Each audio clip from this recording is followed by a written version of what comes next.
Welcome to Mary Alice. What did you do? We are a Desperate Housewives recap podcast with me, Erin McGee. And me, Jakub Tanzi. Two best friends breaking down each episode until we answer the ultimate question, Mary Alice, what did you do? Unless, of course, we have finished season 1, in which case, insert new mystery here. Yes, there's a lot to unpack on Wisteria Lane. Content warnings can be found in the episode description. So get comfortable and let's get into this week's episode. Welcome back! Hi! This episode is episode 6. What are you most excited to talk about this episode, Jakub? Oh, Erin. We were saving the best for last in this episode. Yes. And that will most certainly be the Bree storyline of this episode. There is a lot of metaphor in this episode about fairy tales, good versus evil, knowing your opponent's strengths versus weaknesses. And my weakness is red-haired women. So you can imagine. Yeah, I mean, between this and the arms, people are starting to really paint a picture of the kind of person you like. It's Helly from Severance, jacked. Incredible. Have you been, Erin? Have you been this week? I have been good. I have been hunting for houses. As long as you move somewhere podcast friendly. I'm thinking about, I keep going into rooms and going, this would be perfect for a podcast studio. You know me. You know that I awkwardly fill any silence that I'm in out of panic. I said something so unhinged to a woman trying to sell us a house. Thank goodness we didn't want it. We went into her child's room and there was a fake ice cream stand type of thing and I was complimenting her on it. And she went, oh yeah, well, we eat a lot of fake ice cream around here. And I went, oh, well, hope you're not fake lactose intolerant. I wonder if I just sit silently for the whole pod, how are you going to fill that silence? So yeah, you're going to be a new neighbor on someone's lane. That's exciting. I can't wait until people try and solve what our secret is. Also, how are you? I feel like you've had the worst luck since we've started this podcast specifically, actually. Yeah, the universe seems to hate me right now.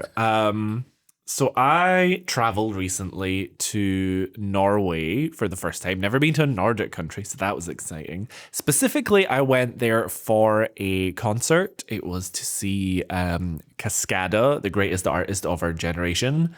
So then I get to Norway, rainiest city in Europe, and get told that the concert is in fact cancelled because Natalie's sick. You let me down, Nat.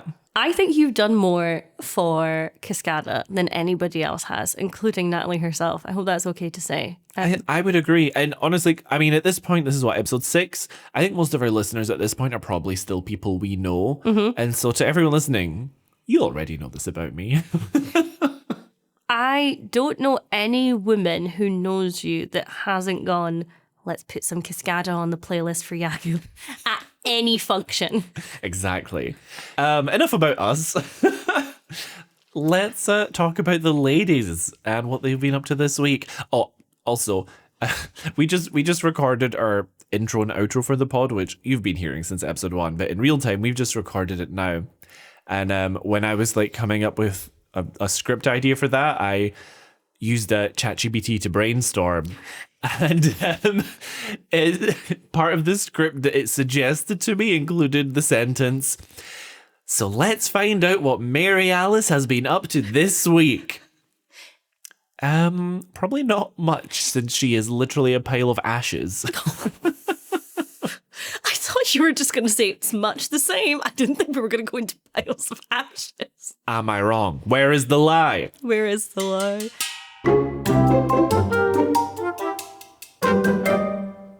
So in our opening Mary Alice voiceover this week, we get Mary Alice talking about warfare and that the bloodiest battles are fought between women and their mother-in-laws. We get a montage of all the time since Carlos proposed to Gabby that he has taken his mother's side over hers.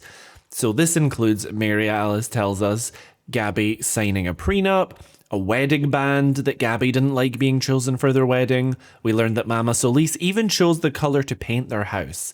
So in the present day, we then see Juanita trying to convince Carlos that they don't need a maid. Pour one out for our girl Yao Lin. Gabby says she needs the help, but Juanita points out that it's only help if you do some of the work. But Gabby sees herself in a more supervisory role. Juanita is clearly winning over Carlos to the idea, so that night, Gabby puts on some sexy lingerie. She looks beautiful. Oof. It's like a kind of powder pinky kind of colour. Yes. I'm always really impressed when men are able to be specific with colours. Oh, thank you. You're welcome. I am a gay man, so I don't know if that's the same. You're what? Pod exclusive. Maybe not after this episode, though. Huge if true. So yeah, she puts on some sexy lingerie to use every weapon at her disposal. And just as they're getting in the mood in bed, Gabby starts talking about how much she's going to miss this, i.e. being too exhausted for sex when she has to start doing all the housework like the other wives. Hard cut to Carlos telling his mother that the maid stays. And then we get our theme song. It's good. I am very team Gabby for this, to be honest. I like the slow ascent into... Gabby singing a prenup with Juanita hovering is fine. I do believe in prenups, especially if, I think it's a good way to secure your family and your wealth. Then it goes to the selection of the wedding music that she didn't like. And I go, oh, that's really bad. That's bad. When it gets to the house, unforgivable. Jail. She's not even... How often is she even visiting to see it? If she was living on the lane, worst neighbour. But unfortunately, she is not living on the lane, so she's not eligible for this role. There is nothing more unattractive to me than a mama's boy. So Carlos really, really made me feel a bit physically sick with this. And damn, that's Carlos. That's your man. I know, that's my man. And it's not my man. It's Juanita's man because he's a mama's boy. Fair. So yeah, why don't you tell us about the first main scene of the episode? The first scene is at a yard sale, which I guess our only equivalent is a car boot sale. And I love a car boot sale. I haven't been to one for a long time, but I used to love them as a kid. It was very like school fair vibes. After this beautiful car boot sale montage, we get a little bit of Carlos and Juanita continuing their arc, but I'm not ready to go there yet. I'm going to start with Susan and what's going on with Susan. So Susan is trying to buy Mary Alice's award that she received for her charity work from Paul. And Susan's a little bit pushy here. She's asking further questions, saying, don't you think Zach should have something like this to remember his mum? She asked about his bleeding lip from the episode before, which we know as audience members was Zach's doing. Paul says that Zach is away with relatives and Susan is not buying it, but he tries to get rid of her and from a box labelled baby stuff, takes out a blanket, wraps up the award and sends Susan on her merry way. Before she then reports to the other women, and my main note for this bit, Jakub, this is not helpful for the recap, but as she goes to report to the other women what happened, Bree is looking amazing. I don't even remember Bree in this scene, so why don't you tell us what she was wearing? There is something for me about Bree and a big hat. Oh yeah, with the gardening outfit from before and stuff. And she's got glasses on and she's wearing this powder blue, dare I say, jumper. And it's got, I guess, I was trying to look up what kind of pattern this is, but I don't know. There's squares on it. Done. What are your thoughts on this part of the scene? We're not really getting anything new here. Suspicious Paul Young continues to be suspicious. The women don't believe Paul when he says Zach is with relatives. We don't believe Paul as audience members that Zach is with relatives. Like, it's pretty clear at this point. It's a weird one for me that Susan is being pushy about the charity award specifically. And I know that the token of it is that Susan's saying, I want Zach to have things of Mary Alice's to remember her by. But she's so pushy specifically about this random charity award. Maybe Susan should worry more about her own parenting than someone else's, to be honest. We'll get there. Oh, we will. We cut to Zach, who is being held in a rehabilitation centre. He's in a room. He is looking very upset. Paul is talking to a doctor outside who has diagnosed Zach with severe depression, borderline personality disorder, and wants to do a therapy with Zach to talk about any repressed memories. Straight away, Paul does not want that and says, forget the Freud and stick with the drugs, which again is not Paul's accent. You sound more like the Mike's boss from the other episode. I miss him. Oh, he'll be back. Thanks. Paul has zero regard for his son's well-being in this No. scene. It is like, it's so interesting because, I mean, we saw in the last episode that actually Zach was a bit more in control of the situation and to be feared than we first thought, but they both come across as such villains in their own way, so it's interesting seeing just their dynamic. Because there's also, you mix in the parent part of it, and it's like, yikes. Yikes indeed, Jakub. Yikes indeed. Yeah. You really feel, once again, that Mary Alice's absence has completely destroyed Paul and Zach's relationship and anything close to love that they have for each other. It really makes me curious what Paul and Zach's relationship was like before Mary Alice died. Yes. Because it's hard to imagine that there was no strain on it at all, given how severe it is now, but maybe it was perfect before, who knows? Maybe we'll get some hints in later episodes. Maybe we will. So later, Susan is collecting her mail when she sees Paul get in his car and drive somewhere. Ugh. The Mary Alice voiceover tells us that Susan is frustrated as she's convinced Paul is hiding Zach somewhere. So she goes over to Ida Greenberg's house, our iconic elderly neighbor. Hopefully no one watched her shower through the window that morning. Shut up, Jakub. I have, as my notes, Ida Greenberg, who hopefully doesn't have anybody watching her in the shower anymore. There was something about that neighborhood meeting that just locked us in together. Yeah, I think that was the moment that the podcast really solidified. Can I also say that Ida is wearing one of my fashion ins? Yes, me too. I also wrote that her cardigan, right? It's the cardigan with my cherries God. on it. I want to wear that cardigan so bad. It's this like knitted, really bold pink cardigan with cherries and other just like little almost emoji like things knitted into it. Yes. I don't know. I just want to wear that as like a big cozy oversized cardigan so bad. I might try and track it down for real. I want it. I need it. Ida baby, drop the link. Oh my God. Yes. Oh my goodness. So Susan is asking her if she can borrow her car for a few hours, to which Ida is very hesitant. But Susan reminds her of 2 eggs that Ida borrowed from her last year. And as a visual aid, she brought over a big carton of eggs with 2 missing, because I'm sure that's the same bag from last year. It's so... Susan cannot mind her own business, which is fine. I relate to that. But don't take it out on the sweet poor old lady and try and emotionally blackmail her into giving her your car. Very cruel. And so then we see Susan in incognito mode with her bucket hat and big sunglasses as she follows Paul to the rehabilitation center. She should have taken lessons from Gabby and being in incognito mode, because she's dressed in bright pink. She can barely drive. It's a mess. And I would like to ask, why does Susan not have a car? Can she not borrow Mike's car now that they kissed in the last episode? Susan decides to do the only thing that she knows how to do in a crisis and asks Julie for help. She wants to sneak Julie in to a rehab center for troubled youths as a resident in order to find Zach. Because What Flew Over the Cuckoo's Nest turned out so great for everybody. Jakub, I know you don't understand that reference, but leave it in because it is gold. Noted. Even though Susan doing this is horrific, and I truly think at this point, one of the worst things Susan has ever done to Julie, I did love pretend to be a bulimic. Gag a little. I did gag when she said that because what the fuck? She does like these like gagging gestures. It was like, oh. Julie says, and rightfully so, Mom, when this is over, we need to talk about your parenting skills. And nothing truer was ever said on this show. So true. Susan then manipulates Julie into it a little bit, saying that she's doing all of this for Mary Alice, who was her friend, and now just being remembered for what she did and not who she was, which does make sense, but leave your kid out of it.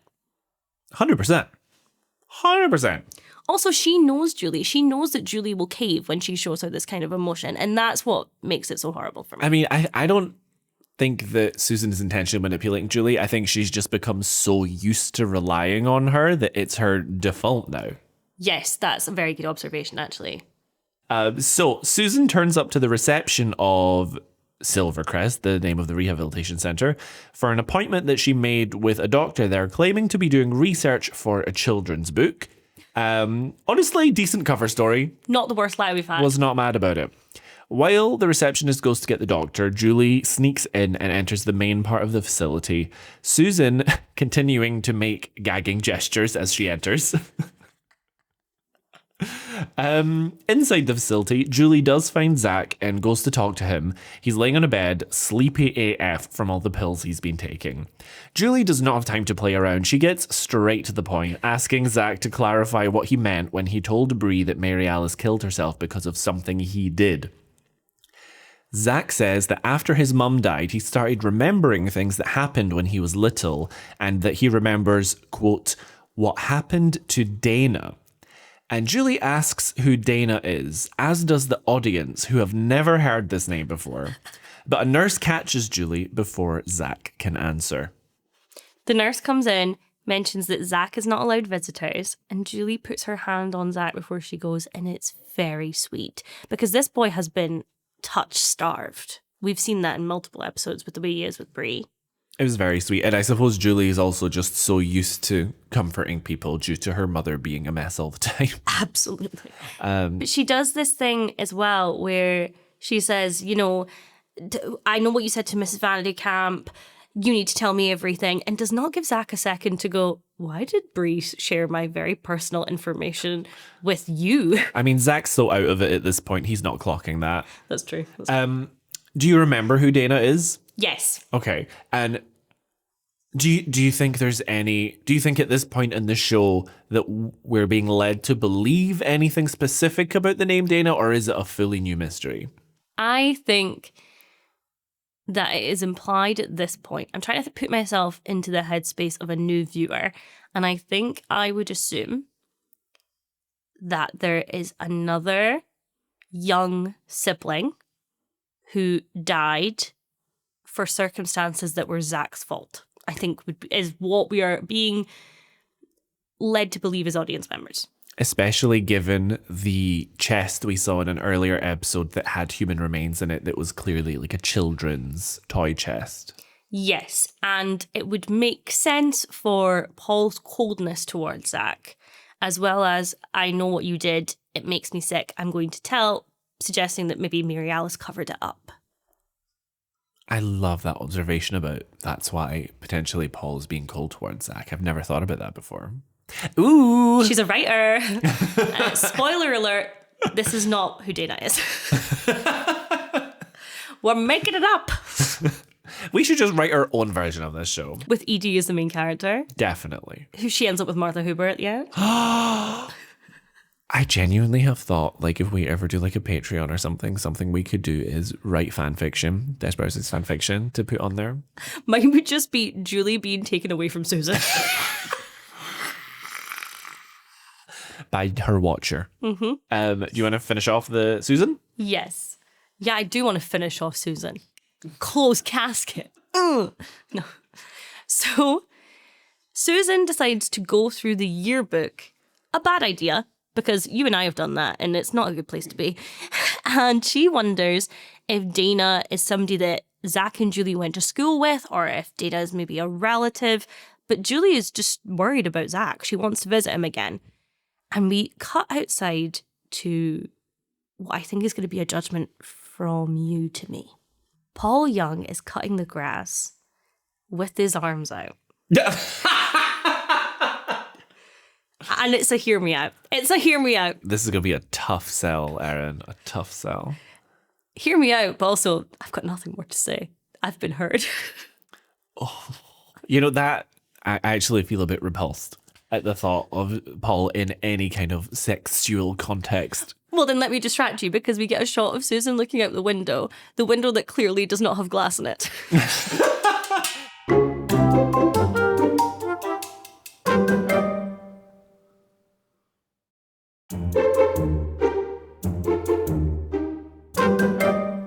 So next we have Lynette's plotline. I love this arc. I have so many things to say. Honestly, this Susan plotline has been a slog. I've just been waiting to get to this. Yes, same. So, Lynette is at a meeting with some of the other moms of Barcliff Academy who are planning for the kids' school performance of Little Red Riding Hood. And we are introduced to the parent coordinator, Maisie Gibbons, an icon. I mean, a dreadful human being, but I love her. And she is, you guessed it, our monster of the week. Of course. Okay, so here's my take on Maisie Gibbons. In Buffy the Vampire Slayer, not to be confused with Julie the Vampire Slayer. Yes. And there's that season where Willow, one of the main characters, turns evil and gets obsessed with dark magic and goes crazy. And that's kind of referred to the season of the one with Dark Willow. Yes. Maisie Gibbons is Dark Bree. Wow. She is Bree if Bree was a villain. That's such a good observation because I actually, similarly, but not the same, I think she's Dark Lynette. Okay, well, let's get into it and we can talk about it. Well, Maisie is in a very elevated ensemble that is identical to Lynette's. So they're both wearing the same lilac coloured, but hers is silky, whereas Lynette's looks more worn. They're both wearing identical pearl necklaces, but Lynette's is thinner, Maisie's is bigger, implying that she has more money. Maisie has this beautiful penmanship on her name tag, whereas Lynette's is clunky and chunky, and their hair is... We usually see Lynette in this classic claw clip updo, but Lynette's got her hair down, and they look so similar.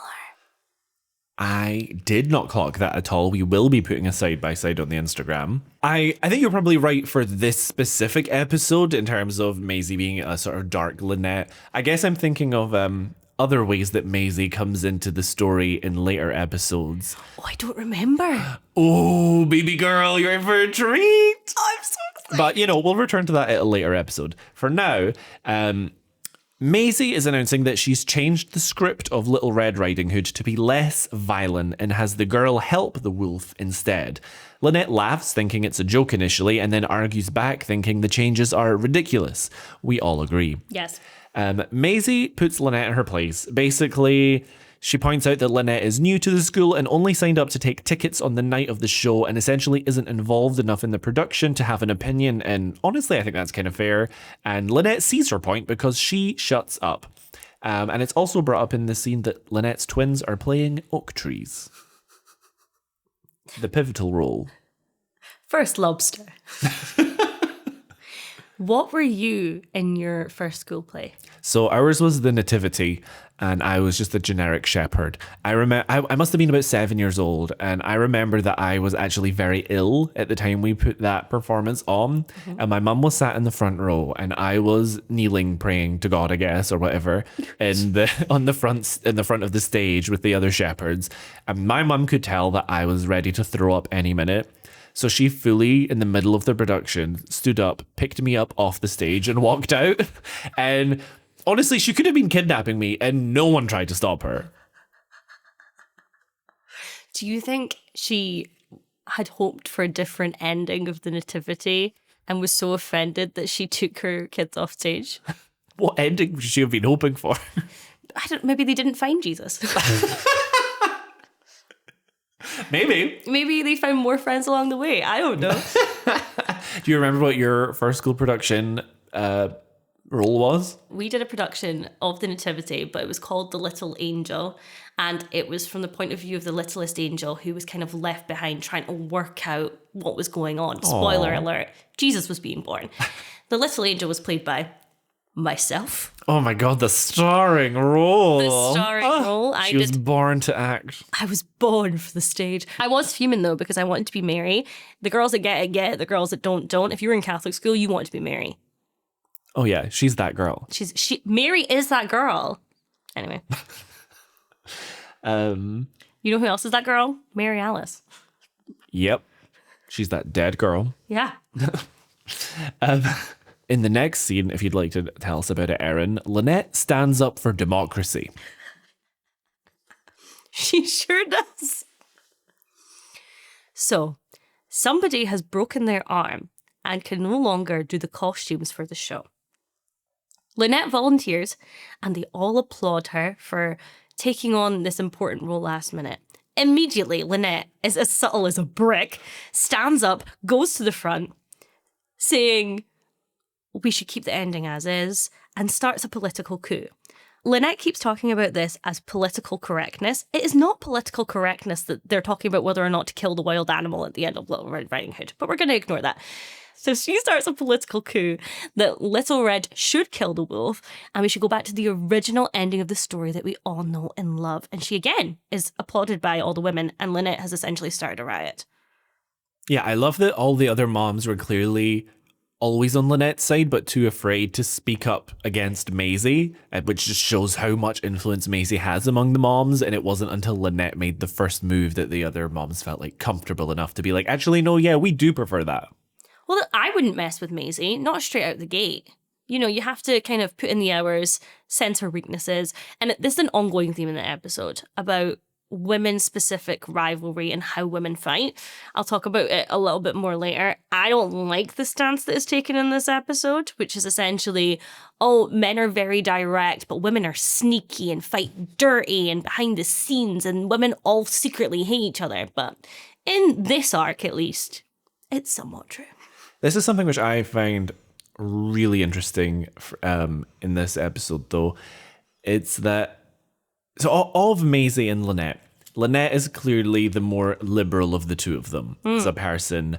And she is saying things in this episode like, to hell with political correctness, and keeps pushing for the original story. Meanwhile, Maisie, who's clearly a much more conservative person, is stood there with a poster for the show which features a giant rainbow, talking about all the changes they have to make so like no one gets offended and stuff. And you know, it was just such a different time. It was such a different time. I think as well, for the way that I've justified it to myself is that Maisie isn't wanting to change it genuinely to help the kids. She wants to change it for her own sense of control and feeling that she has control over the script and that she's doing a thing. And, you know, a writing credit, if you will. Yeah, no one complained. No one said anything. No one was bothered, Maisie. Oh my goodness. So later, during what seems to be like set up for a dress rehearsal of Little Red Riding Hood, Lynette is overwhelmed with the amount of work it's taking to make the costumes.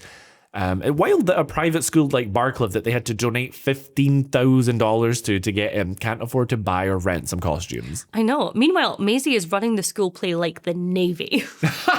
Yep. And Maisie is unhappy with the shortcuts that Lynette is taking with some of the costumes, pointing out how another mum, Jordana Geist, because there are no normal names in this show, is managing to accomplish while running her household and taking care of her kids, etc. And then Maisie proceeds to blackmail Lynette, threatening to cut her kids, playing the oak trees, from the show if she doesn't complete the costumes to her high standard. That shot is so good because Lynette is ready to stab Maisie with craft scissors. Oh, I want to see it happen, honestly. I want to write changes to that script where Lynette does stab Maisie. If you do want to read my Desperate Housewives fan fictions, they will be under the username Jordana Geist. That's me in incognito mode. Oh my God. That's your alt account on Instagram. We then go to, it is late at night and Lynette is struggling to get everything done. We meet Jordana and she offers to help. Lynette is asking her for advice on how Jordana manages to do everything, and she confesses that she takes her kids' ADHD medication. I don't think this is supposed to be my take from this scene. I love Jordana. Jordana's my kind of lady, a gal's gal. She is very direct, going, this is how I do it. I'm medicated. Which is really interesting because there was also a thing in the kind of 80s where a lot of housewives were taking speed to get housework done.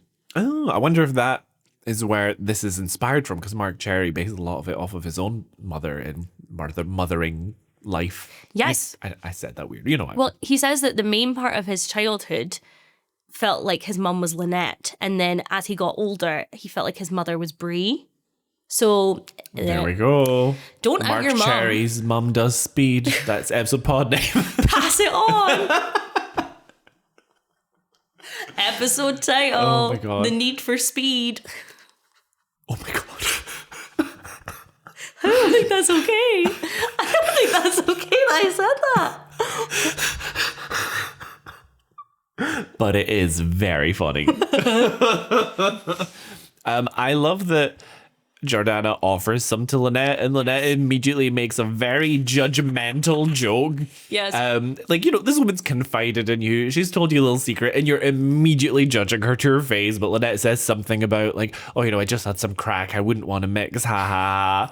That's so rude. It's so rude. When, again, Jordana's a gal's gal. She was just trying to help Lynette out. And I also think that it's kind of, maybe I'm going too far. It's kind of sweet that Jordana is saying to Lynette, you're right, this all isn't possible. Like, this motherhood thing that I look like I'm doing isn't possible without some sort of intervention. Yeah. And I also like how after Lynette makes that judgmental joke that the camera lingers on her face just a little bit longer than normal, almost like, oh, but she's thinking about it. It's very much, I would never, unless. It's very kombucha girl. So, in the middle of the night, Lynette is having a bit of a mentee bee trying to finish the costumes, having been awake for 18 hours at this point. Oof. She cracks under the pressure and does eventually try to take some of the ADHD medication that she never gave her kids, and she becomes a productive queen and not only finishes the costumes but makes the house absolutely spotless. It's quite a funny montage. Yeah, it's weird because it is funny and they are treating this like a comedic thing. In some ways it is. It is kind of the limitless pill for her, if you will.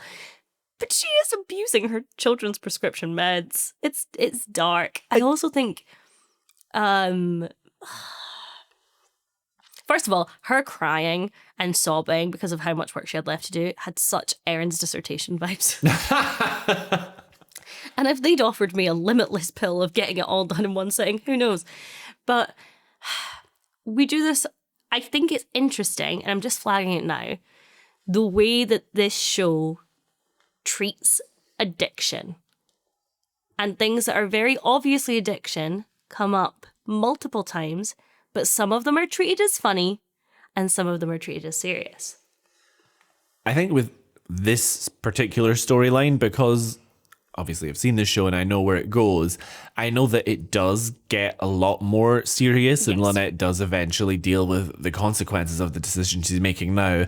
And I think it's okay for it to be comedic at this point, because from Lynette's perspective at this point, it isn't a big deal. Yes. And as it becomes more of a big deal, it stops being as comedic. So I think that's kind of mirrored in the way it's portrayed on the show, as well as the way Lynette's experiencing it. Yes, I agree. I think that's a really good observation. I also want Brie to show up and go, this place is looking spotless. I mean, if I were Lynette in that moment, I'd be knocking on Brie's door at like 3 a.m. when I finish cleaning, like, you need to come and see. Come over. And you know what? Brie would come. Brie would come with her little pink gingham gloves and she'd sweep for dust and she would still find something. Of course. Imagine Brie on ADHD medication. This next scene really hits for me as someone who did a drama degree. So Lynette has finished the costumes and is quite proud of herself, as she should be. Maisie is saying that, unfortunately, Celia Strong is still being credited on the programs for the costumes and that she simply forgot. It's very heavily implied that Maisie did not forget and is doing this on purpose. But Lynette decides to be the bigger person in the moment, kind of lets it go that Maisie has cut her out, until Maisie says, will you do something with this? It looks like roadkill about one of the hats that Lynette has made. And Lynette circles round, comes back, and she's ready to take this outside. Maisie says, let's take what outside? Lynette says, your sorry ass, we're throwing down. Honestly, she came straight up to Maisie and demanded square goals. It was so good. And she looks so cute here, Lynette, with the girly hair, the glasses, the ribbed cream cardigan, and this fun floral skirt. And I love that this is the moment where she says, I'm going to beat you up. Also, why am I getting sexual tension between these two? Oh. There's something about the moment where they're talking about taking it outside that there was a teeny tiny part of me that went, now kiss. You know the bit that really felt like sexual tension for me? was, I'll even let you take the first shot. Ooh. Maisie basically runs away, and Lynette, I think Felicity Huffman plays this scene so well because Lynette looks shocked by herself, and the amount of times where I have really stood up to someone. In the moments after, I do have that moment of, I can't believe I did that. I can't believe I did that. I can't believe I just did that. I can't believe I just said that. I also love how as Maisie is walking away, because she just she doesn't know how to react to this situation. She's disengaging, admitting defeat, whatever. As she's leaving, Lynette yells after her, and just so you know, next year when we do Bambi, his mother's gonna take a slug to the heart and you're gonna like it. And Jordana looks so proud of Lynette in this moment. I wonder if Jordana's twigged it because all the costumes are ready. Yeah, for sure. Yeah. For sure.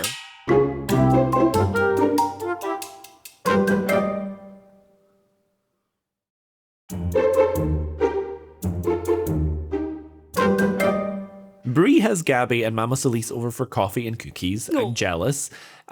Bree says how jealous she is of the two of them, as her mother-in-law would never want to spend that much time with her. And this is a lie. Because, as we will come to learn in a future episode, the opposite is in fact true. And Gabby responds by saying, she sounds nice. My mother-in-law would never want to hang out with me all day. And Gabby, so painfully, she sounds nice. That went right over my head. I love that she says that with Mama Solis right there. Yeah, and Mama Solis is just sat there like, I'm what? She's just sat there enjoying the cookies and coffee. Oh, yeah. How could you not? Bree's cookies. I imagine anytime Bree cooks something to be your mum cooking something. That's absolutely fair. My mum is a phenomenal cook for all you listeners out there. Yeah, I need to have some of your mum's cookies sometimes. I'll get her to make some. I like how I said sometime and then my mouth autocorrected to sometimes as if I could just have them all the time. Every time. Yeah. Start bringing them. I had surgery, I think a year, maybe 2 years ago now. It was very minor. But Jakub told his mother that I was coming over and she immediately whipped up muffins and they were absolutely delicious. They were so sweet of her to do. It was wild. Like a switch flipped on her head and it was as if like I blinked and she was wearing her apron and she was on the go. And I think we said at the time she went full Brie Vandekamp. Oh, definitely. So then Brie's daughter Danielle comes home with John the child gardener, much to Gabby's surprise. She gives John an awkward hello before Danielle tells Brie that they'll be up in her room studying. Da-da-da. Da-da-dum. When they leave, Gabby immediately runs interference, asking Brie if she's nervous about the two of them being alone together. Brie isn't worried. She tells Gabby that both Danielle and John are in the abstinence club at school, prompting Gabby to react by spitting out her mouthful of coffee. Very slapstick. But oh my God, it was incredible. First of all, we went to a Catholic school. We did. I am actually shocked that there was not an abstinence club. So I noted down actually that the idea of an abstinence club in general to me feels very American. Yeah. I've never heard of that in any, not even Scottish, but UK school situation. I don't know anyone from the UK that's mentioned an abstinence club before. The concept is so bizarre to me. Yeah, that's really interesting because they also have it on One Tree Hill, which I know was based on a real group. They're called Clean Teens. And obviously, famously, the Jonas Brothers with the purity rings and stuff, it was not a thing over here. But I have a question for you, Jakub. Oh. Did your mum care when you brought girls around? You mean you? You mean when I brought you over to, I don't know, watch a movie or some shit? Probably, or watch Desperate Housewives.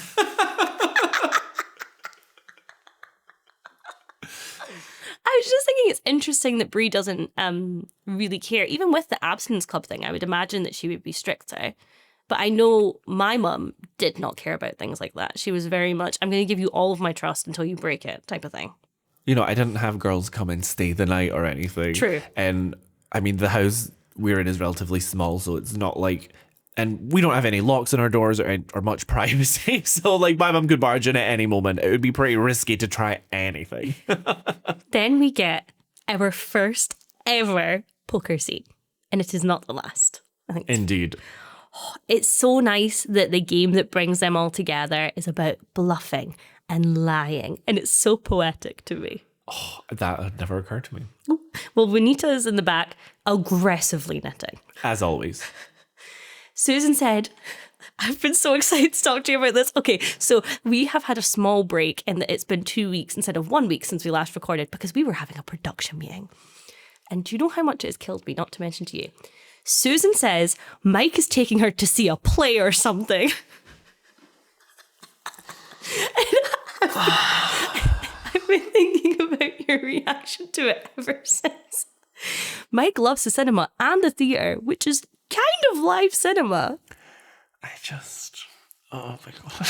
My notes are, Jakub's going to be fuming, babes. I literally just said in my notes, you know what? We all know how I feel here. I'm not going to get into it. You know how we're like, see our episode 2 rant on John the Child Gardener? See my episode 4 rant on Mike the aggressive cinema gore. He's really getting used to his Cineworld guard. He really is. He's So overall, kind of what I was saying earlier, there's some misogyny here. It happens a lot this episode. That women at their core are catty and wanting to pick fights with each other constantly. Untrue. However, I love that Brie is like, I don't mess with that Maisie. Even Brie goes, she's a bit too far from my liking. Susan brings up that she got picked on in Girl Scouts because she was the only girl not shaving her legs. This is a thing. And I want to talk about it. And I'm going to change the names in this story because why not? Do it. I remember being in high school in 2nd year, and I have always been a dark-haired, hairier lady. And I was sat next to my friend Eve. And we were in PE, and she pointed out another girl, Claire, and said, can you believe that she is shaving only the front of her leg and not the back? And I remember thinking, we're supposed to shave the back? So this moment felt very real to me. You are a content creator in the making. You only care about what's on the camera, baby. Anyway, Lynette perpetuates this idea of how alpha males do business and how they just come out and straight up say what they want and fight it out. And it's all very toxically masculine. Gabby then comes down with a case of IBS. Yeah. She says, oh, that guac's probably got a bit of a kick to it and says she needs to go to the bathroom, even though we know as viewers that she loves spicy food because she brought the spicy paella in episode 1 to the wake. So the reason that Gabby is pretending that she has IBS is that she has spotted John the gardener outside. So in her bid to leave, go to the bathroom and climb out the window to see John, it leaves an empty seat at the poker table, which Juanita says she will come in and fill. It becomes very apparent very quickly that Juanita has a gambling problem when she starts to say, how much money are we playing for? So Gabby climbs out of the window to see John. The upstairs window. Upstairs. It's very impressive. A lot of people climbing out of upstairs of various houses on the lane. She calls out John for not returning any of her phone calls, and John says, Danielle is just a friend. There's nothing to worry about, but maybe he should be seeing girls his own age. Mm-hmm. So this is now, I think, the 2nd episode in a row that John has tried to break things off. And again, Gabby tries to seduce him out of it. And again, kisses him in public. Jail. Meanwhile, we cut to the poker game where Juanita has so much money in front of her. It's a comical amount of money. Could not be set in 2025. No one would have that much cash on them. Do you Monzo? Juanita's come out top dog on the poker front. Yes. And then later, Carlos overhears Gabby on the phone to one of the girls confirming... It's Lynette! She's on the phone with Lynette, confirming that Mama Solis would probably take a check for her poker winnings. It was nearly my quote of the week. Oh my God. Such a good delivery from Eva Longoria of, I guess she'll take a check. Oh my God. But Carlos freaks out and tells Gabby that Juanita has a gambling addiction and that she needs to stay away from things like poker. And then we get the most funny interaction to me. And I need you to say it with me, babe. I know she seems like a big, strong woman, but... She has a major weakness. the excitement, the pure ecstasy which Gabby is feeling in this moment, realizing that she can exploit her mother-in-law. She's a super villain in this scene. She's so smug about it as well. I also want to clock a rare piece of men's fashion in here, because Carlos is wearing a sort of dark red shirt with a striped red themed tie. And I just think that so many of the suits and generic kind of formal whatever business wear that the men wear on the show is so boring and generic. But I don't know, this just felt like it popped among the men, and it's probably something to do with the fact that he's with Gabby, who's super fashionable. But I really liked it. You're gonna have to show me a picture, because I was so unattracted to the mama's boy element of him this episode, but I don't think I looked at him. I will do that. My eyes were closed the entire time he was on screen. It was an audio experience only for you. Much like this format. We then have more evil Gabby, as she pretends to Juanita that she just coincidentally wants to take her to the casino because of, I think it's a crab buffet or something. Yeah, it's out for all-you-can-eat crab legs buffet. Knowing exactly what will happen if she leaves Juanita there. So she comes to pick Juanita up, and Juanita's outside next to a slot machine man? Question mark? I don't know if that's normal or not. I didn't even notice anyone next to her, to be honest. She just sat on the sidewalk looking very depressed. It's a machine, but it's a man. But I don't know if that's a normal thing or not. I've only been to Scottish casinos, and I've only been twice. Once I went with my boyfriend at the time's family, and we saw a Tina Turner tribute act. And the other time I got a cheese toastie. So I'm out of my depth. Cheese toastie buffet? Crab leg cheese toastie? I would love that. You would love that. So Juanita confesses to Gabby that she maxed out Carlos's credit card, which we find out from Gabby has something like 15 grand as a credit limit. And it's interesting because Gabby looks genuinely surprised by out of hand that this has gotten. But later on, she kind of completely turns it around. But there is a slight moment on her face of, what have I done? Yeah. When Gabby first takes her there, she makes up an excuse like, oh, actually, we can't stay. I need to go and pick up something before the store closes, blah, blah, blah. And Juanita's like, oh, you go ahead. I'll stay. And I just think it's very clever of Gabby to convince Juanita that it was her own idea to leave Gabrielle alone for a few hours. Yes. And obviously, she immediately drives off calling John to go meet her at the motel. I do think that it's interesting. Again, not giving anything away about the journey we're about to go on. But we have two moments of addiction in this episode. A beginning of an addiction, potentially, with Lynette, and kind of a later part of an addiction with Juanita. So I suppose I'm going back a little bit on what I'm saying earlier. I think it's interesting that you've got the kind of fun, comedic beginning, and then seeing how this really can end up, which is interesting. Yeah, I agree. At home, Gabby suggests selling some of her jewellery to pay off the credit card debt so that Carlos doesn't need to find out, which obviously would be bad for Gabby too, who knew about her gambling addiction when she took her to the casino.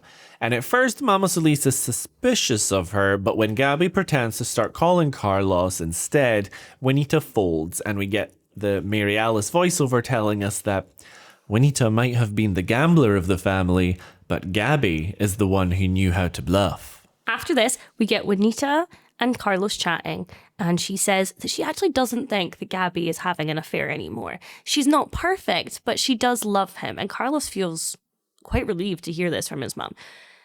Then he reveals that he had told Gabby about the gambling addiction that Juanita had, and Juanita is not here to play around. Her facial shift of, I cannot believe I have been played by this bitch.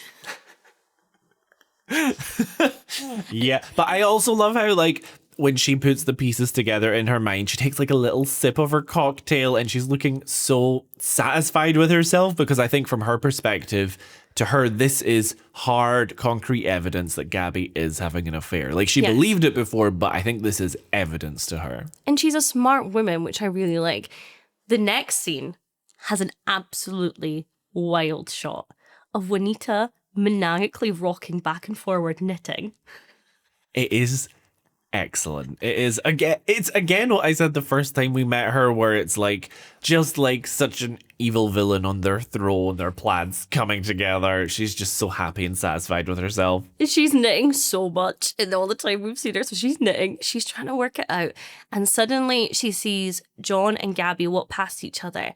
And we get a moment earlier at the yard sale where Carlos is looking at a man and wondering if it could be him that Gabby's having an affair with.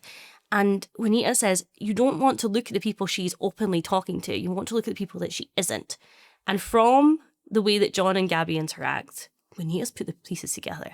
And she starts rocking in that chair at double speed. It's so funny. Oh my God, that rocking chair is in danger, girl. It's ready to take off. I bet Carlos has a whole new wardrobe at this point from all the knitting she's been doing. Carlos isn't wearing anything that she makes. Yeah, but he has it, whether he wears it or not. That would have been a really great moment if we cut to next episode and Gabby is in like a full crochet outfit. I would die. Oh my God.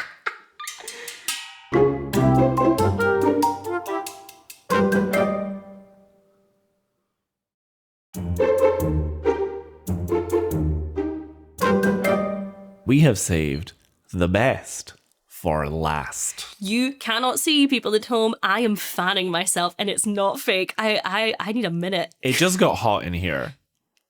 But I'm in here. And it just got hot now. That makes sense. That checks out. Indeed. Can we talk about Bree? We can. So, in counselling, Dr. Goldfine congratulates Bree on the progress that she and Rex have made so far. And Bree at the time is playing with a horn on the desk and moving her arm up and down it in quite a suggestive way, which I just wanted to note for where the scene goes. Oh my God, I will be watching that back. Holy shit. Because for now, Goldfine now wants to move on and focus on their sex life. Rex says that in his private sessions with Goldfine, he's been voicing his issues regarding this, that Bree never feels present when they have sex, like she's always distracted by the things on her to-do list. Bree is naturally shocked and mortified, but Goldfine and Rex should suggest bringing in a sex coach or a sexual surrogate. Hate that terminology. Hate calling it that. So do I. To which Bree is very resistant and inevitably storms out. I don't know if my take on this is going to be what you think it's going to be. Ooh, go for it. Do you love Rex? Let's be real now, yeah. I think Bree has every right to be concerned about this. And yes, there is a degree of if she wants to save her marriage, she should be open to all of the ways to possibly do that. However, they haven't even spoken in therapy about sex yet. It's heavily implied that Bree has not brought up their sex life at all. They haven't tried communicating to each other about it. And this is a huge escalation to bring another person in, because from what Goldfine and Rex are saying, this person would be in the room while they have sex.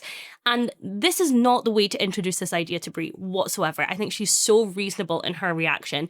And I love that she says, how much longer is your midlife crisis going to last? Because it's really starting to tick me off. I think when they first bring up that Rex has issues with her sex life, I think maybe Bree...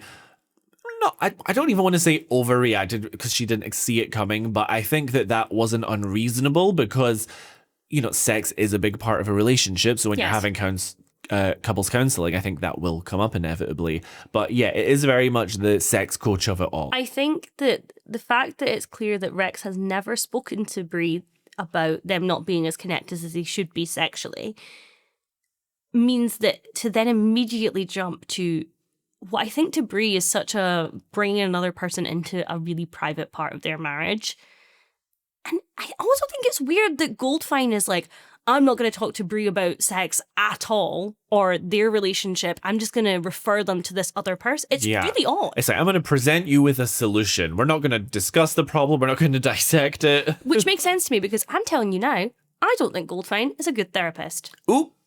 I mean, I feel like TV show therapists rarely are because they are there to move the plot along most of the time rather than to give sound therapy. True, but you know which therapist I always thought was great? Do you know Meredith Grey's therapist on Grey's Anatomy after she drowns herself? Oh, I don't remember anything that was said, but I know who you mean. Or Fleabag's therapist. Fleabag. Also barely remember that. But yeah, okay. Okay, so there are really good examples there. Yes. So then we cut to Bree having lunch by herself. Why is Bree having lunch by herself? Don't really know. Also, iconically, you can see that she has a full bottle of wine next to her. Me. This was me, actually, when I went out for dinner alone in Paris, because I was doing a solo trip, and there was like different... you could order a glass of wine, a bottle of wine, or something in the middle. And the thing in the middle was like €6. So I was like, I'll just get the thing in the middle. It's probably like 2 glasses worth. That was pretty much a full bottle. I don't know why there was the next step up. So that was fun. So Bree's having a lovely time, I'm sure. Bree's having a great lunch. So she spots Goldfine there. And Goldfine rightfully says he does not socialise with clients when she invites him to join her for lunch. She then stares Goldfine down while he's reading a romance novel, one of my boys. And this man is a bad therapist because he then immediately caves, invites Bree over, and charges her for the lunch. Although he does say that he will be paying for his own food, which I thought was classy. Yeah. I love that Bree's about to have a drunk therapy session. She has that full bottle of wine. This is why it's so inappropriate, because it shouldn't be in this format, it shouldn't be in public, and it shouldn't be after she's drank, but it makes so much sense that Bree would have to drink in order to be this open. Ooh, yeah. So that's why they did it this way. I wonder. Okay, that makes sense. What I really, really love about this scene is what I call the birth of our Bree. Yeah, I know exactly what you mean. Because we've spoken about the journey of Bree a little bit and how she's sort of stopped caring what other people think. And this is where I think she really starts to come alive. And we see that she is not this one-dimensional, prudish woman, that she contains multitudes. And she's not some prudish woman, which Goldfine in this scene clearly assumes that she is. Yeah, he assumes because of her appearance. And I think also perhaps it's worth noting her politics. And I think just because, he's obviously talked to Rex about sex, but just because he hasn't spoken about sex to Bree, he's made all these assumptions about her. Maybe if he, in their private sections, had asked about sex, he would have been surprised. But, he hasn't. I also think there's a stereotype about women that are kind of tightly wound or uptight, that they are somehow sexually repressed, which is basically what he says to her. And Bree gives one of the greatest monologues of our time. It is the, oh, is that a dagger I see before me? It is the to be or not to be. And honestly, I didn't mark this as my quote of the week because I felt that didn't do it justice. Yes. I marked this as my monologue of the week. Not that we'll have one every week, but we have one this week. Monologue of the week. Do you want me to read it out? I do. I'm so ready for this. I'm getting close to the mic. It's ASMR. Welcome. I'm going to take another sip of my lager. That's not product placement. I really just like lager.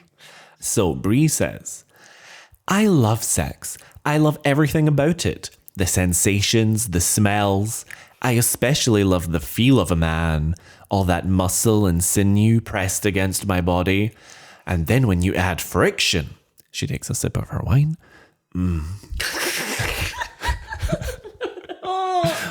The tactile sensation of running my tongue over a man's nipple ever so gently. And then there's the act itself, 2 bodies becoming one, and that final eruption of pleasure. To be honest, the only thing I don't like about sex is the scrotum. I mean, obviously it has its practical applications, but I'm just not a fan.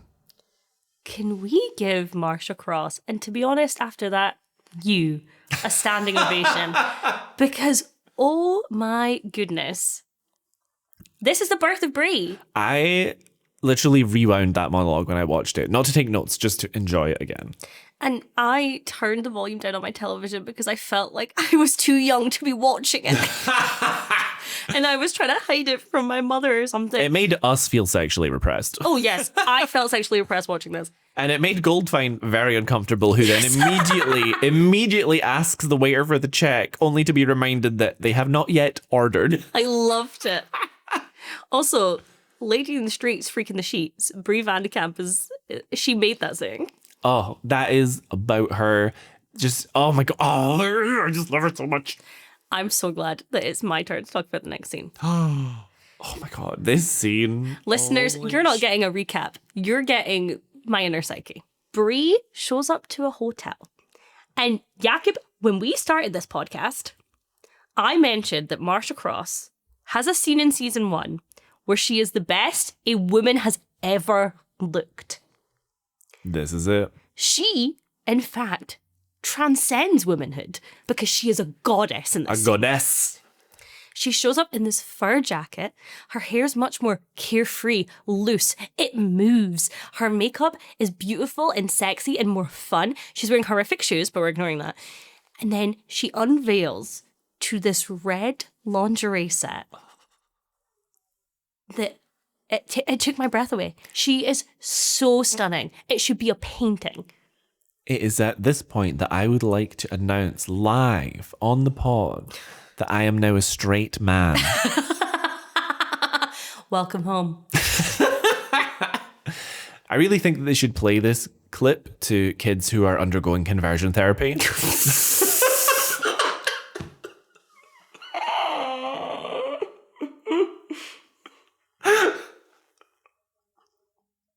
Jakub, I've signed so many anti-conversion therapy petitions.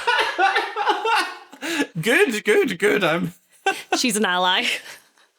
Also, we have to talk about, it's coming up in a couple of months, but I've seen my first flyer for it. Where we live, Porty Pride. Oh, hell yeah. I went last year and it was a lot of fun. I went with you. You met me afterwards.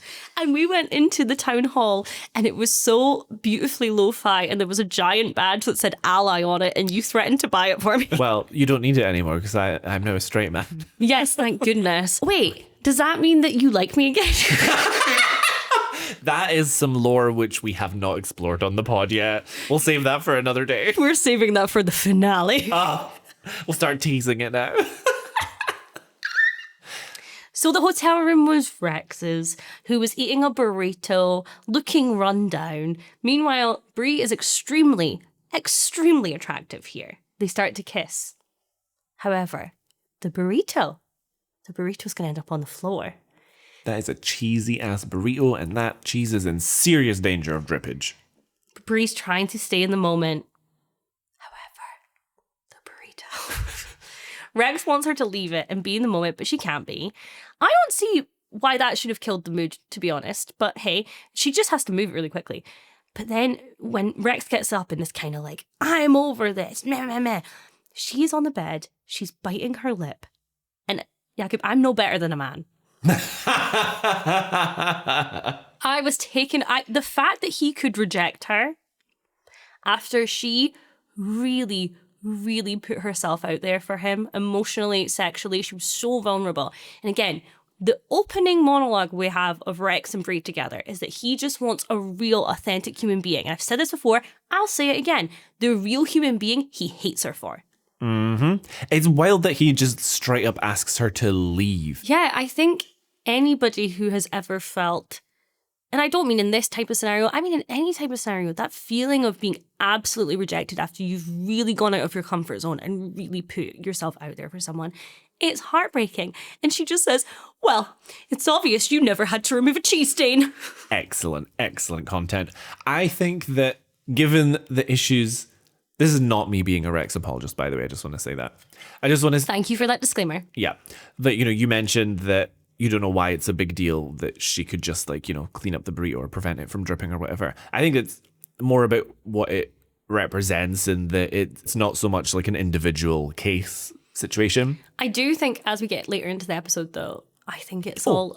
It's a... 100%. I'm just talking purely from the scene as it's presented to us here. That's about to get flipped real hard. We're going to reverse it. I think it's fair that he is asking for something very specific and she cannot give it to him in this moment. And that's one of the reasons that he goes to reject her. I just don't think he should reject her as intensely as he does. Yeah, it was very blunt. Well, I also wanted to note in this scene that, you described how Brie was looking earlier. Yeah. And I noticed that Brie, more significantly than any point up until now changed her hairstyle. Yes. That's notable because in the first episode when Rex says he wants a divorce, one of the things he mentions is that he hates the way her hair bizarrely never moves and that kind of thing. I also think it's really interesting. I'm so glad that you mentioned what she was wearing because it's brought me back to something.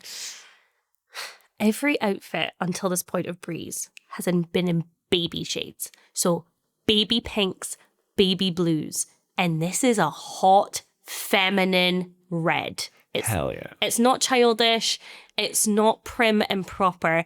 It's red and it's stunning. And Marcia Cross is so beautiful in this scene. Do we have anything else to say about this scene? Yes, lives were changed. I think a couple of weeks ago, maybe 1 week into this podcast, I just made you stare at a picture of this scene. A lot of it isn't just from the fact that aesthetically she looks beautiful, but it really is this moment of Bree being open and like embracing how beautiful she is. I felt like I was looking at the sun. So then, at night, Rex turns up at the family home to pick up some paperwork or whatever the fuck. It's just It was a lie. It was a lie. It was totally a lie. He doesn't need any paperwork. Mostly he's there to talk to Bree about the motel visit. And the library is open because Bree reads a bitch. I was so happy about where this scene went because at first I thought he was going to get some real chips into her. And she subverted it so beautifully. I'm obsessed. Bree... Even the cup thing. So she is using some sort of polish. It looks like nail polish, but I know it isn't, to glaze the teacups. I don't think I'm privy to this knowledge. I'm not a Brie Vandekamp. But Rex says, why don't you just buy a new one? She says, I think it's better to fix what you already have. And it was at that moment I knew she'd won this war. This show... She's got her metaphors down. This show loves an unsubtle metaphor. Everyone's like, bring back media literacy. Desperate Housewives says, you don't need to. We're going to bash you on the head with it. So Bree acknowledges that there's been a disconnect in their sex life, but has clocked onto the fact that it's actually coming from Rex, not her, as he always has excuses to stop. She points out that they haven't had sex in months, refutes the idea it's because she's distracted by housework by offering for him to take her right then and there. And she's getting closer and closer to him, doing the absolute most to create a space for him to open up about what is holding him back during sex. And he is just holding up this mental wall as high as he possibly can. Yep. And then we get this interaction. Tell me, what do you want? What do you need? I need for you to stop talking like this. Why? Because you sound like a whore. No, I don't. I sound like a woman whose husband won't touch her. Ugh. Chills. Chills. Chills. I don't want to give away too much about where Rex goes or ends up. But I think Rex has a Madonna whore complex. I don't know what that is. It's an inability to be sexually attracted to someone that you're in a long relationship with, because once they are the kind of mother figure, you only know women as mothers or sexual beings. And once they become that mother stable thing, you no longer see them as a sexual being anymore. Very binary. Very binary. And again, he's saying, I think Rex's opinion of women is so skewed anyway, but the fact that Bree is being open about what she wants sexually, and he's saying that she's speaking like a whore, I think is very telling. Interesting. Oh, and he just has no ability whatsoever to communicate, so he just does the only thing he knows to do, which is to disengage and leave the situation. Yes. I just hate it because I'm like, Bree's made such a big space here for you to just say it. And It's like, just do it. But he's such a coward. He is a coward, and he likes to hide behind the idea that Bree is the uptight one. And in this scenario, with this topic in particular, Rex is the stiff upper lip. Rex is the one who can't talk about it. Rex is repressed. I'm obsessed with Bree figuring this all out. And like you say, Uno reverse, flip it. I'm Rexually repressed. Episode title. Rexually repressed.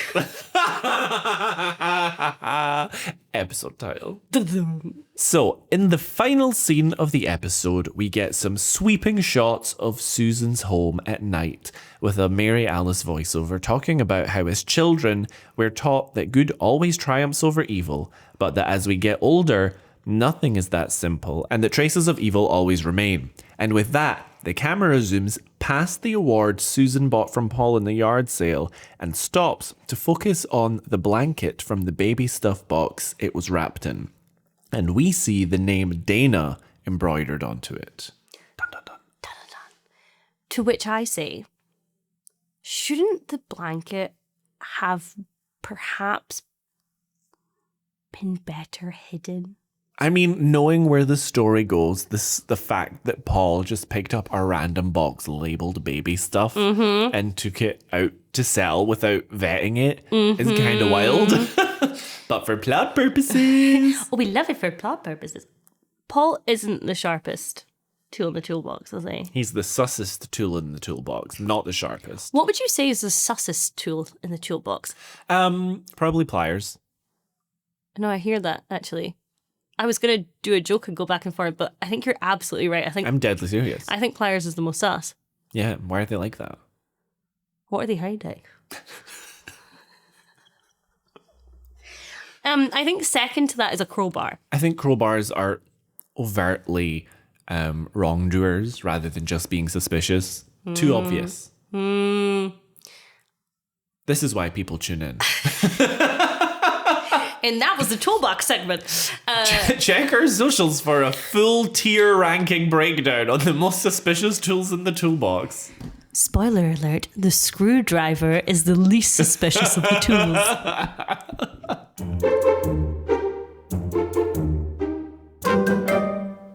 I don't think I need to say that my outfit of the week this week was Bree's outfit. Yeah, I mean, that is absolutely without saying. That bra and pants combo it changed lives. It changed my life. I'm straight now. And the fact that Bree managed to pull off a look that out-sexied Gabby in lingerie trying to seduce her husband at the start of this episode, insane. I forgot she was even in lingerie at the start. Exactly. You don't even remember by the time we get to the end. I think as well, it's such a standout moment for Bree. Yeah. It means so much more coming from Bree. It's like a canon event in Bree's life, is Yes. this scene. Yes, and what I like as well is we have lots of hints in this episode that there's more to Bree. And one of them is her sex monologue where she talks about running her tongue over a man's nipple, not specifying Rex. Also, what does sinew mean? Because that was in the monologue and I just embraced it. I imagine it like moist. I don't know. People are going to hate that I said moist. To which I say, grow up. A piece of tough, fibrous tissue uniting muscle to bone, a tendon or ligament. Oh. The sinews in her neck. So I guess it's like crevices. So like kind of like the sensitive points of the body. Yeah. Oh, that's fun. That is fun. But yeah, it is implied that Bree has been with people who aren't Rex, which I'm not saying is a surprise, but it's interesting that it's now canon. Yes. Also, odd observation, but John and Danielle in this episode, because of the way that Danielle is dressed, which is kind of the puffy pink, and she's got the jumper tied around her shoulders and stuff, are giving young Rex and Bree. Ooh, I love that observation. We got to get a pic of that for the gram. We do have a TikTok filmed where Jakub is wearing one of my tops on his head to be Danielle. Perhaps we will bring that back. If you haven't seen it yet, you know where to find it. Let's talk about, there are people on this lane who are missing. What was Martha up to? I miss her. Baby girl. She's probably Joanna's dealer for ADHD medication. I think she's just busy hustling to pay for a new boiler or water heater since Susan weaseled her way out of the blackmail that Martha tried to put on her for that. That's true. So we have our monster of the week was definitely Maisie. Oh, yeah.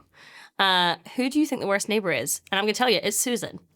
Oh, okay. Who did I didn't put Susan. Okay, so you'd go first. Why Susan? Susan being pushy at the yard sale. Susan going over to Ida to get the 2 eggs back. Susan taking Ida's car even though she knows she can't drive it. Susan's the worst. I'm going to go as far to say that I'm pretty sure season 1's worst neighbour is Susan. That's probably something that we could agree on. But for me this week, it was Juanita. Because She accepts check. Don't be talking me into playing for money when I'm just having Don't be talking me into playing for money when I'm just having a nice, wholesome game of zero stakes poker with my friends. Do you want to talk about the husbands?